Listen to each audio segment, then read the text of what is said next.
ফিলিস্তিনকে পূর্ণ সদস্য হিসেবে স্বীকৃতি দিতে জাতিসংঘের সাধারণ পরিষদে প্রস্তাব পাস হয়েছে। এরপর ফিলিস্তিনকে পূর্ণ সদস্যপদ দেওয়ার বিষয়টি ইতিবাচকভাবে পুনর্বিবেচনা করার জন্য সুপারিশও করা হয়েছে নিরাপত্তা পরিষদের কাছে। কারণ শুধু নিরাপত্তা পরিষদের সদস্যদের ভোটেই জাতিসংঘের পূর্ণ সদস্যপদ নির্ধারিত হতে পারে। গত 10 মে সাধারণ পরিষদের 193টি দেশের মধ্যে এই প্রস্তাব নিয়ে ভোটাভুটি হয়। এর আগে গত এপ্রিলে নিরাপত্তা পরিষদে ফিলিস্তিনকে পূর্ণ সদস্য হিসেবে স্বীকৃতি দেওয়ার প্রস্তাবে মার্কিন যুক্তরাষ্ট্র ভেটো দেয়। এতে তখন প্রস্তাবটি খারিজ হয়ে যায়।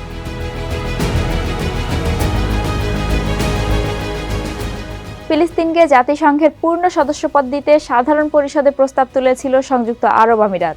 সাধারণ পরিষদের 193টি সদস্য দেশের মধ্যে প্রস্তাবের পক্ষে বাংলাদেশ, ভারত সহ ভোট দেয় 143টি দেশ। বিপক্ষে ভোট দেয় 9টি দেশ, যার মধ্যে ছিল যুক্তরাষ্ট্র, ইসরায়েল, আর্জেন্টিনা, চেক প্রজাতন্ত্র, Hungary, Micronesia, Nauru, Palau, Papua New Guinea. এছাড়া মোট 25টি দেশ ভোটদান থেকে বিরত ছিল।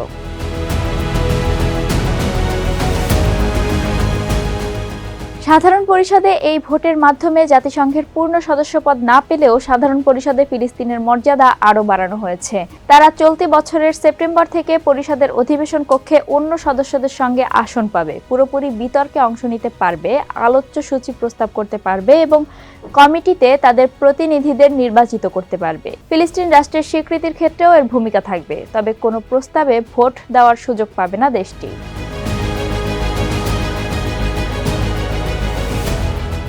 2012 সাল থেকে জাতিসংঘের সদস্য নয় এমন পর্যবেক্ষক হিসেবে মর্যাদা পাচ্ছে ফিলিস্তিন। জাতিসংঘের পূর্ণ সদস্যপদের জন্য প্রথমে সংস্থাটির 15 সদস্যের নিরাপত্তা পরিষদে আবেদন পাস হতে হয়, এরপর সেটি সাধারণ পরিষদে পাস হয়।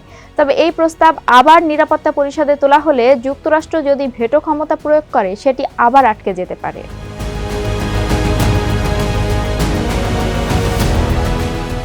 সাধারণ পরিষদে ভোটাভুটির সময় যুক্তরাষ্ট্রের নিউ ইয়র্কে জাতিসংঘের সদর দপ্তরে ছিলেন আল জাজিরার সাংবাদিক গ্যাব্রিয়েল এলিজন্ডা। তিনি মনে করেন প্রস্তাবের বিপক্ষে বিপুল ভোট পড়ার ঘটনাটা বেশ উল্লেখযোগ্য। তিনি বলেন, যেমনটি আমরা শুনছিলাম, ফিলিস্তিনের পক্ষে 120-30টির মতো ভোট পড়তে পারে, সর্বোচ্চ তা 140 হতে পারে, তবে 143টি ভোট পড়াটা প্রত্যাশার চেয়ে অনেক বেশি।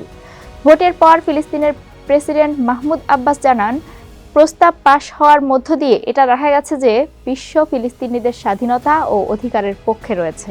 একই সঙ্গে তারা ইসরায়েলের দখলদারিরও বিপক্ষে রয়েছে।